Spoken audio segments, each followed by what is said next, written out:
राष्ट्रियताको पहरेदारी, जनाधिकारको पक्षमा खबरदारी। यो हो न्यूज नेपाल टेलिभिजन। नमस्कार, म रिचा दाहाल। सुरुमा हेडलाइन्स न्यूज। प्रधानमन्त्री एवं एमाले अध्यक्ष ओलीले गर्नुभएको एकताको प्रस्तावलाई खनाल नेपाल समूहद्वारा राम्रो नियत नभएको प्रतिक्रिया। सर्वोच्चमा बुझाएको हस्ताक्षर फिर्ता लिन नसक्ने जिकिर। फिल्डमा खटिने पत्रकार बढ्दो दरमा कोरोना संक्रमणमा पर्न थालेको भन्दै सचेत रहन पत्रकार महासंघको आग्रह। देशैभरिमा अहिलेसम्म 950 जना पत्रकार संक्रमित। आगामी असार 1 गतेबाट विद्यालय स्तरीय कक्षा सञ्चालन गर्ने सरकारको तयारी। विद्यार्थीको सिकाइलाई रोक्न नहुने भएकाले वैकल्पिक माध्यमबाट सिकाइलाई निरन्तरता दिन शैक्षिक सत्र सुरु गर्न लागि उल्लेख। पाकिस्तानमा 2वटा रेल एक आपसमा ठोकिँदा 30 जनाको मृत्यु, 40 जना भन्दा बढी घाइते, केहीको अवस्था गम्भीर। र फिफा विश्वकप तथा एसियन कप अन्तर्गत दोस्रो चरणको छनौट खेलमा नेपाल आज जोर्डनसँग खेल्दै जित निकाल्ने आत्मविश्वासका साथ मैदान उत्रने।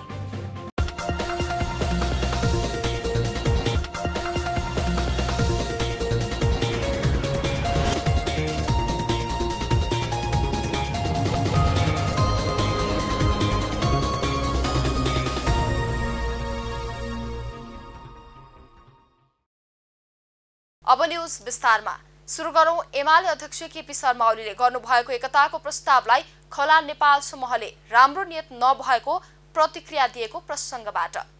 प्रधानमन्त्री एवं नेकपा एमालेका अध्यक्ष केपी शर्मा ओलीले गर्नुभएको एकताको प्रस्तावलाई खनाल नेपाल समूहले राम्रो नियत नभएको प्रतिक्रिया दिएका छन्।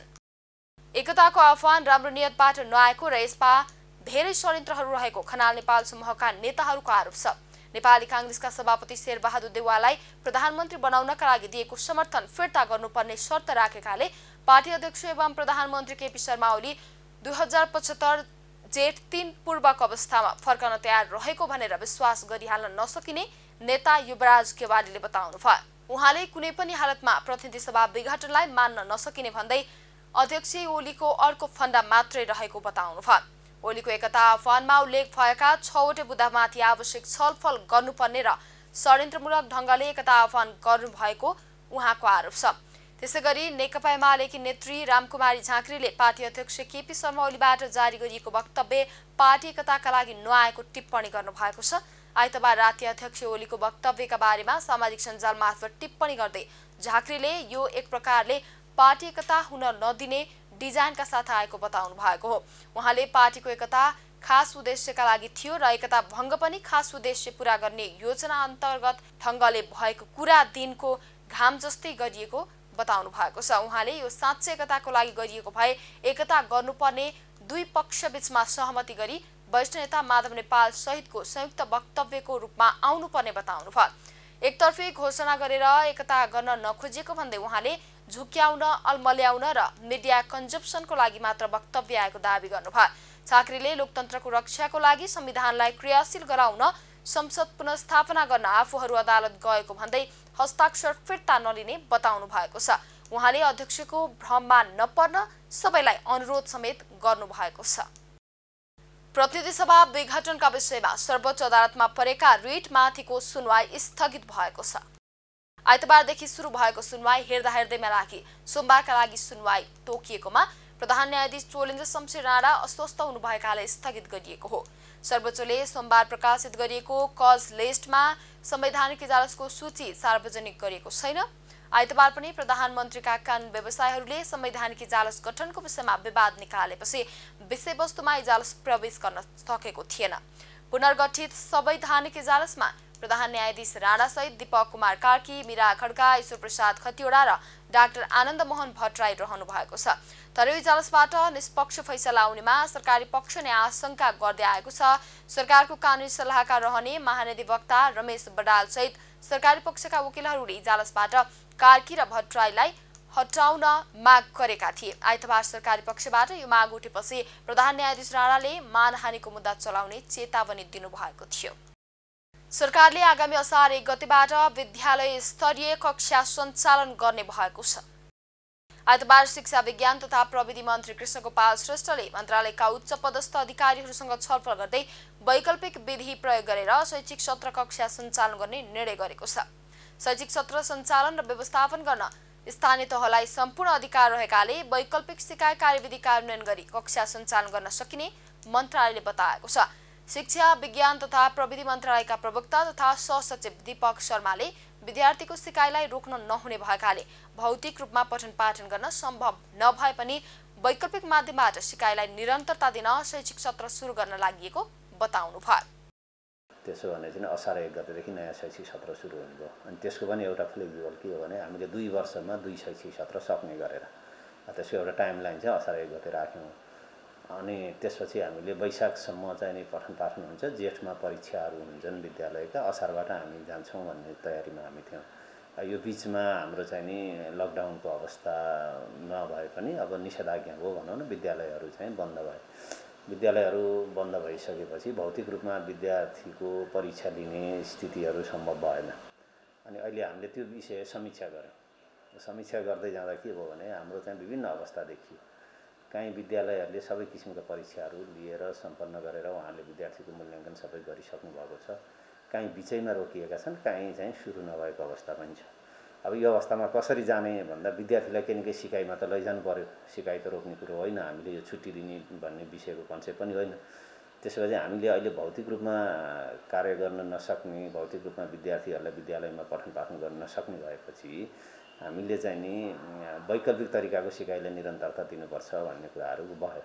वैकल्पिक सिकाइको निरन्तरता दिनको लागि अहिले जहाँ छ त्यहीँबाट जाने हो। तर त्यसमा हामीले के भन्यो भने अब चाहिँ नि शैक्षिक सत्रको पनि एउटा विषय त केही न केही हामीले बोल्नुपर्छ हैन। त्यो चाहिँ के भने मैले अघि पनि भने 2 वर्षमा 2 शैक्षिक सत्र सक्ने गरी विद्यालयका आफ्ना केही फ्लेक्सिबिलिटीहरू हुन्छन् त्यसभित्र। तर हामीले चाहिँ नि अब त्यसो भएको हुनाले हामीले असार 1 गतेबाट नयाँ भर्नालाई लैजाने, विद्यालयमा एकचोटि भर्ना भइसकेको विद्यार्थी त भर्ना हुनु पर्दैन, ऊ आफै अध्ययन गर्छ। विद्यार्थी जो जहाँ छन् त्यहाँ बसेर आफ्नो सिकाइलाई निरन्तरता दिन सकुन् भन्ने मन्त्रालयको निष्कर्ष रहेको पनि उहाँले बताउनुभयो। विद्यार्थीको परीक्षा मूल्याङ्कन गर्ने विभिन्न विधि प्रक्रिया अपनाउन स्थानीय सरकार र विद्यालय स्वयंले निर्माण गर्न सक्ने पनि प्रवक्ता शर्माले बताउनुभयो। पाठ्यपुस्तक अघिल्लो वर्षको जस्तै विद्यार्थीको घर घरमा उपलब्ध गराउने गरी व्यवस्था मिलाउने प्रवक्ता शर्माको भनाइ छ। नेपाल पत्रकार महासंघले फिल्डमा खटिने पत्रकार बढ्दो दरमा कोरोना संक्रमणमा पर्न थालेको भन्दै सचेत रहन आग्रह गरेको छ। सोमबार नेपाल पत्रकार महासंघका महासचिव रोशन पुरीले कोरोना संक्रमणबाट पत्रकारहरू संक्रमित हुने दर दिनदिनै बढेको बताउनुभयो। देशैभरमा अहिलेसम्म 950 जना पत्रकार संक्रमित भइसकेको उहाँले जानकारी दिनुभयो।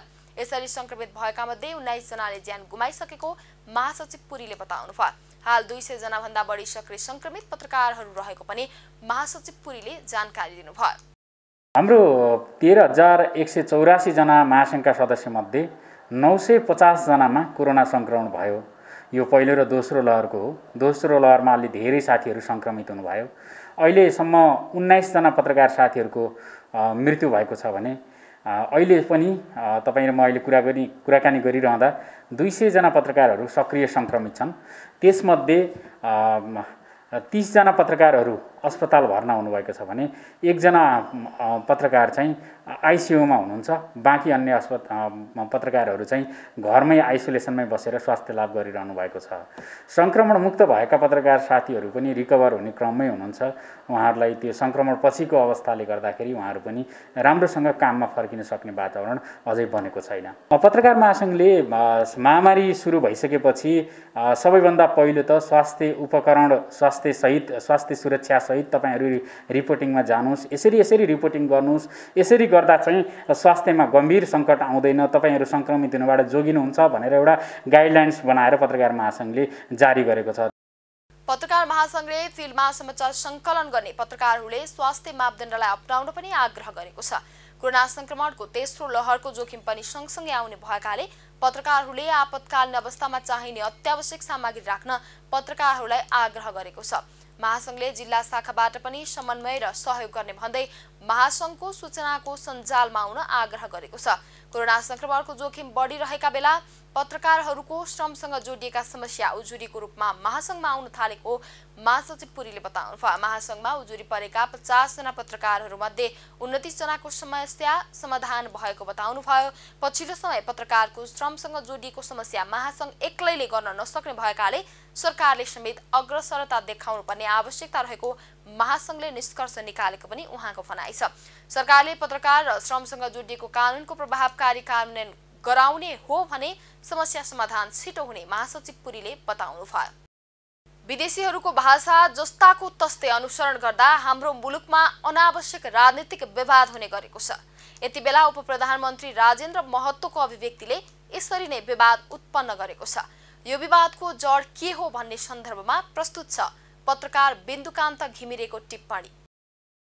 नवनियुक्त उपप्रधानमन्त्री राजेन्द्र महतोले पदभार ग्रहण गरे लगत्तै नेपाललाई बहुराष्ट्रिय राज्यमा रूपान्तरण गर्ने अभियान अझै घनीभूत बनाउने उद्घोष गर्नुभयो। उपप्रधानमन्त्री महतोको यो उद्घोषलाई मुलुकको एउटा तबकाले देश टुक्र्याउने अभिव्यक्ति दिएको भन्दै ठूलो आपत्ति जनायो। प्रधानमन्त्री केपी शर्मा ओली समेत आलोचनाको शिकार बन्नुभयो। प्रधानमन्त्री ओलीको विशेष निर्देशनपछि उपप्रधानमन्त्री महतोले आफ्नो भनाइको खण्डन गर्नुभएको छ। विपक्षी मोर्चामा सामेल पार्टी तथा शक्तिहरूमध्ये एमालेको माधव नेपाल झलनाथ समूह र राष्ट्रिय जनमोर्चाले मात्रै उपप्रधानमन्त्री महतोको यो उद्घोषप्रति आपत्ति जनाए। नेपाली काङ्ग्रेस, माओवादी केन्द्र तथा जसपाको उपेन्द्र महतो र डाक्टर बाबुराम भट्टराई समूह मौन रहे। वास्तवमा बहुराष्ट्रिय राज्यको अवधारणा नेपालको राजनीतिमा निकै पेचिलो हुँदै आएको छ। जनयुद्धका नाममा माओवादीले 1 दशकसम्म चलाएको सशस्त्र द्वन्द्वको मुख्य लक्ष्य बहुराष्ट्रिय राज्यको अवधारणा हो। यो अवधारणाको मुख्य व्याख्याता डाक्टर बाबुराम भट्टराई हुनुहुन्थ्यो। मधेसी आन्दोलनको जग पनि बहुराष्ट्रिय राज्यको अवधारणा हो। अहिलेका मधेसी दल त्यही आन्दोलनको जगमा उत्पत्ति भएका हुन्। नेपाली काङ्ग्रेस बहुराष्ट्रिय राज्यको अवधारणामा तटस्थ देखिँदै आएको छ। नेपाली काङ्ग्रेसका संस्थापक सभापति एवं सिद्धान्तका व्याख्याता बीपी कोइरालाले 2037 सालमा पञ्चायती संविधानको लागि राजाले सुझाव माग्दा बहुराष्ट्रिय राज्यको अवधारणा प्रस्तुत गरेका थिए। पहाडी समुदाय र मधेसी समुदाय एउटै राष्ट्र होइनन् भन्ने बीपीको अवधारणा थियो। तर बीपीको निधन यता नेपाली काङ्ग्रेसले यस्ता मुद्दामा बहस गर्न छोडेको छ। मुलुकका कम्युनिस्ट पार्टीहरू भने बहुराष्ट्रिय राज्यको अवधारणामा दुई कितामा छन्। राष्ट्र भन्नु र देश भन्नु एउटै हो भन्ने बुझाइ अधिकांश नेपालीको छ। तर पश्चिमा मुलुकहरूले भने नेसन र कन्ट्रीलाई अलग अलग रूपमा हेर्छन्। पश्चिमाहरूको दृष्टिमा एउटै नेसनभित्र धेरै कन्ट्री पनि हुन सक्छन्। एउटै कन्ट्रीभित्र धेरै नेसन पनि हुन सक्छन्। समान भाषा, धर्म, संस्कृति, श्रमको बाँडफाँड तथा आर्थिक सम्बन्ध भएको निश्चित भूगोलभित्रको समुदायलाई पश्चिमाहरू नेसन भन्दछन्। पश्चिमाहरूले भन्ने गरेको नेसन र हामीले भनेको राष्ट्र समान अर्थ दिने शब्द हुन् या होइनन् भन्ने प्रश्नको उत्तर जबसम्म खोजिन्न तबसम्म यो मुद्दा निकै पेचिलो देखिन्छ। पश्चिमाहरूले गरेको परिभाषालाई आधार मान्ने हो भने हाम्रो मुलुकमा खस, आर्य, मधेसी र नेवारी गरी 3 वटा नेसन स्पष्ट छन्। अझ माओवादीले त लिम्बुवान, खुम्बुवान, तामसालिङ, मगरात, तमुवान, थरुहट लगायतका नेसन नेपालमा भएको दाबी गर्दै जनयुद्धका बेला अलग अलग जनसरकार घोषणा गरेको थियो। माओवादी केन्द्रको आधिकारिक दस्तावेजमा अहिले पनि यो उद्देश्य छँदैछ। शब्दको परिभाषा र बुझाइ अलग हुँदा धेरै ठुलो द्वन्द्व उत्पन्न हुन्छ। हामी नेपालीहरूले जेलाई समुदाय भन्छौँ त्यसलाई पश्चिमाहरूले नेसन भन्दछन्। नेसन शब्दको नेपाली रूपान्तरण राष्ट्र भन्नसाथ गडबड सुरु भएको हो। बहुराष्ट्रिय भन्नुको सट्टा बहुसम्प्रदाय भनिएको भए विवाद उत्पन्न हुँदैन थियो। आफ्नो मौलिकतालाई बिर्सेर पश्चिमाहरूको भाषा अङ्गीकार गर्दा नेपालमा अरू पनि धेरै गडबडी भएका छन्। संविधानमा धर्मनिरपेक्षता उल्लेख गर्दा उत्पन्न भएको द्वन्द्व त्यसैको परिणाम हो। हाम्रो परिभाषा अनुसार धर्म र धर्म सम्प्रदाय शब्दबीच धेरै ठुलो भिन्नता छ। कुनै पनि वस्तु विशेषको मौलिक गुणलाई हामी धर्म भन्छौँ। उदाहरणका लागि आगोको धर्म तातो र उज्यालो दिनु हो। मानिसको धर्म परोपकार हो। अर्थात् प्रकृति प्रदत्त हरेक सृष्टिका आफ्नै धर्म छन्। ठाउँ र परिस्थिति अनुसारका मानिसले अपनाउने चालचलन तथा संस्कृतिलाई हामी धर्म सम्प्रदाय भन्छौँ। मानिसको धर्म एउटै हुन्छ, तर धर्मलाई व्यवहारमा प्रयोग गर्ने शैली तथा विधिहरू अलग अलग हुन्छन्। धर्मलाई व्यवहारमा उतार्ने फरक फरक शैली तथा विधिहरू अपनाउने जमातलाई धर्म सम्प्रदाय भनिन्छ। तर पश्चिमाहरू धर्म र धर्म सम्प्रदायलाई अलग अलग रूपमा हेर्दैनन्। दुवैलाई एउटै शब्द अर्थात् रिलिजन भन्छन्।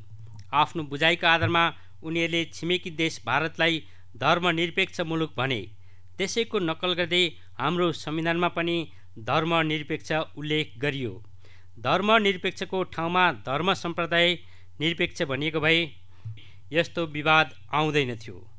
न्युज नेपाल टेलिभिजनका लागि पत्रकार बिन्दुकान्त घिमिरेको रिपोर्ट। सुदूरपश्चिम प्रदेशका मुख्यमन्त्री त्रिलोचन भट्टले मंगलबार प्रदेशसभाबाट विश्वासको मत लिने हुने भएको छ। आइतबार प्रदेशसभा सचिवालयमा विश्वासको मत लिने पत्र दर्ता भए अनुसार सरकारले सोमबार विश्वासको मत लिन खोजेको, तर नेपाली कांग्रेसले विरोध गरेपछि विश्वासको मत लिने कार्य मंगलबारका लागि सारेको नेपाली कांग्रेस संसदीय दलका नेता डाक्टर रणबहादुर रावलले जानकारी दिनुभयो। सुदूरपश्चिममा नेकपा एमालेको समर्थनमा माओवादी केन्द्रको नेतृत्वमा प्रदेश सरकार रहेकोमा स्थानीय कमिटी बैठकले समर्थन यही जेठ 10 गते फिर्ता लिएको थियो। प्रदेश संसदीय दलको बैठकले भने समर्थन कायम राख्ने निर्णय गर्दै आफ्ना तर्फबाट मन्त्री समेत फेरबदल गरेको थियो। अब पालो बिजनेस न्यूजको।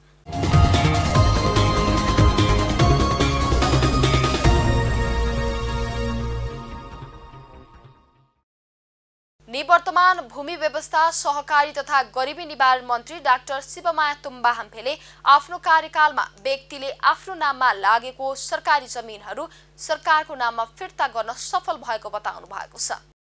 मन्त्री तुम्बाहाम्फेले आफ्नो कार्यकालमा व्यक्तिले दूषित मनसायका साथ आफ्नो नाममा दर्ता गरेर लगेको जग्गालाई फिर्ता गर्ने लक्ष्य लिएको भन्दै त्यस्ता जग्गाहरू फिर्ता लिने काम प्रारम्भ गरेको बताउनु भयो। उहाँले सुनसरीमा 179 बिघा जग्गा नेपाल सरकारको नाममा ल्याइसकेको र काठमाडौँमा पनि अतिक्रमण भएको जग्गा फिर्ता लिने काम पनि अन्तिम चरणमा पुगेको बताउनु भयो। थप कुरा चाहिँ अब सरकारी जग्गा व्यक्तिले दूषित मनसाका साथ दर्ता गरेर लिएर भोगचलनमा ल्याएका जग्गाहरू थियो, त्यो जग्गालाई सरकारीकरण गर्ने अथवा सरकारको नाममा ल्याउने भन्ने खालको मेरो एउटा लक्ष्य थियो। त्यसको पनि कार्य प्रारम्भ गरिसकेको अवस्था थियो र केही जग्गाहरू सरकारको नाममा ल्याउने काम पनि सम्पन्न भएको थियो। यही सन्दर्भमा सुनसरी जिल्लाको सरदू जलाधारमा जुन एउटा भूमाफियाले र सम्बन्धित जो व्यक्तिहरू चाहिँ त्यो जग्गा धनी थिए पहिले जति बेला, ती व्यक्तिहरूले सट्टा भर्ना पाएर उनीहरू मोरङ जिल्लामा गइसके पछाडि पनि दाखा नगरेको कारणले गर्दा ती व्यक्तिहरूको साथ लागेर भूमाफियाहरू अगाडि बढेर त्यो जग्गाहरू हडपेर भोगचलनमा ल्याएको अवस्था थियो। त्यसलाई पनि हामीले छानबिन गरेर जम्मा 348 बिघा मध्ये हामीले 179 बिघा चाहिँ नेपाल सरकारको नाममा ल्याउने कामहरू सक्यौँ र केही कामहरू अझै हुँदै थियो। निवर्तमान मन्त्री तुम्बाहाम्फेले आफ्नो कार्यकालमा जग्गा नापजाँचको नयाँ प्रविधि लाइडर प्रविधि अपनाएको र नारायणदेखि पश्चिम महाकालीसम्मको भूभागमा नापजाँच गरिसकेको जानकारी दिनुभयो। मौसमले साथ दिए यसै आर्थिक वर्षभित्र डाटा प्रोसेसिङको काम गरेर त्यसको रिजल्ट निस्कन सक्ने पनि उहाँले बताउनुभयो। आगामी आर्थिक वर्षमा नारायणीदेखि मेचीसम्म नापजाँचको काम हुने कार्यक्रम रहेको पनि उहाँको भनाइ छ।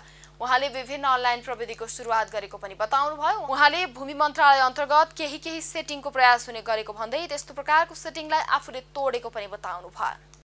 अब पालो इन्टरनेसनल न्यूजको।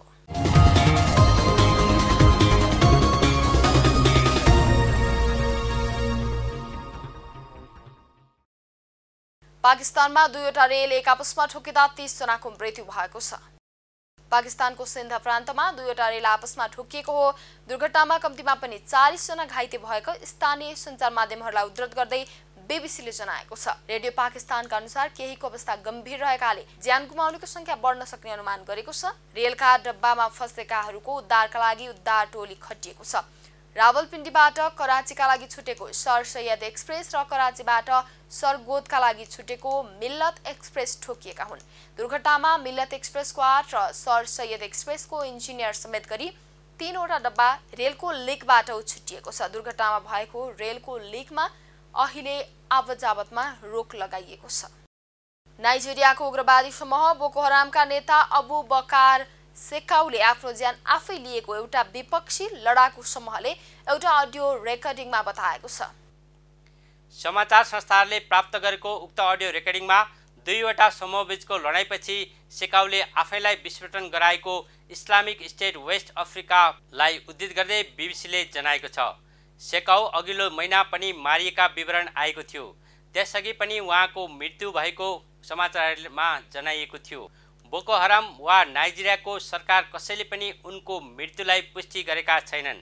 अघिल्लो महिना भिडन्तमा सेकको मृत्यु भएको खबरहरू आएपछि नाइजेरियाली सेनाले आफ्नो उक्त विषयमा अनुसन्धान गर्ने बताएको थियो। यसअघि पनि उनी मारिएको खबर आउने गर्थ्यो र कयौं पटक उनी पुनः देखा परेका थिए।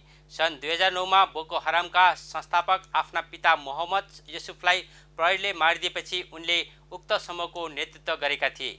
त्यसयता उत्तर पूर्वी नाइजेरियाको द्वन्द्वमा 40,000 भन्दा बढीले ज्यान गुमाएका छन् र 20 लाख भन्दा बढी विस्थापित भएका छन्। पछिल्लो दशकमा उत्तर क्षेत्रका अधिकांश हिस्सामा बोको हराम लडाकुहरू सक्रिय छन्। अब पालो स्पोर्ट्स न्यूजको।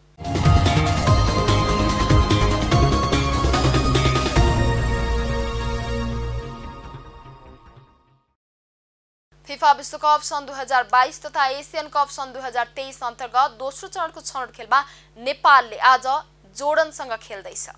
खेल राति पौने 10 बजे कुवेतको कुवेत सिटीमा रहेको जाफेर अल अहमद अन्तर्राष्ट्रिय स्टेडियममा हुनेछ। यसअघि नेपालले चाइनिज ताइपेमाथि 2-0 गोलको जित निकालेको थियो।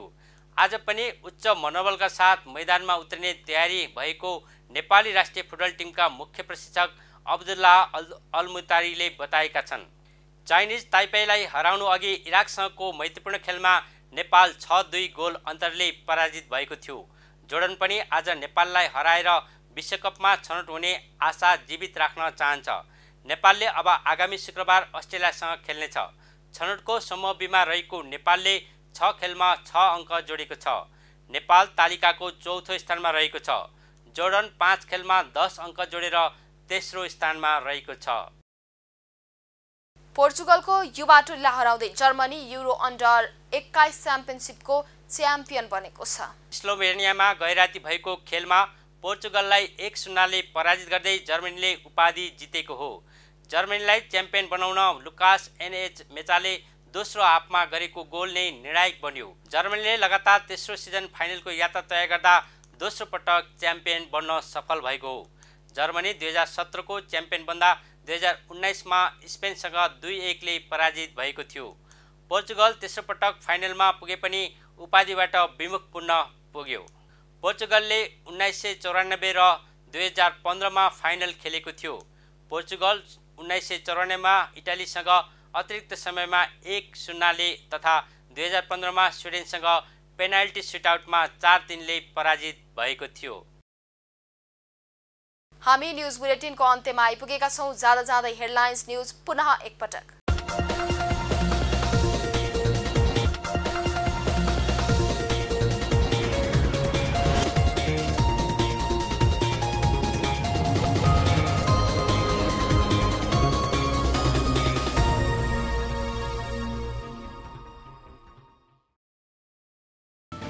प्रधानमन्त्री एवं एमाले अध्यक्ष ओलीले गर्नुभएको एकताको प्रस्तावलाई खनाल नेपाल समूहद्वारा राम्रो नियत नभएको प्रतिक्रिया।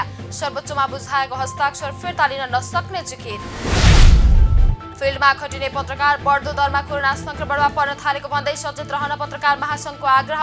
देशैभरिमा अहिलेसम्म 950 जना पत्रकार संक्रमित। आगामी असार 1 गतेबाट विद्यालय स्तरीय कक्षा सञ्चालन गर्ने सरकारको तयारी। विद्यार्थीको सिकाइलाई रोक्न नहुने भएकाले वैकल्पिक माध्यमबाट सिकाइलाई निरन्तरता दिन शैक्षिक सत्र सुरु गर्न लागि उल्लेख।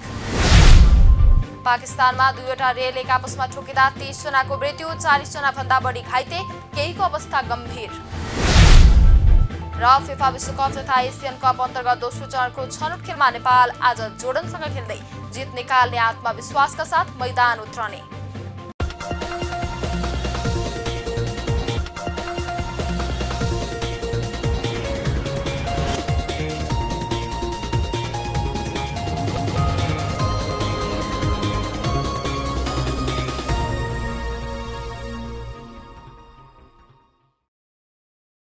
अहिलेलाई न्यूज नेपालको न्यूज बुलेटिन यति नै। हाम्रो न्यूज र कार्यक्रमहरू युट्युब र फेसबुकमा पनि प्रत्यक्ष हेर्न सक्नुहुनेछ।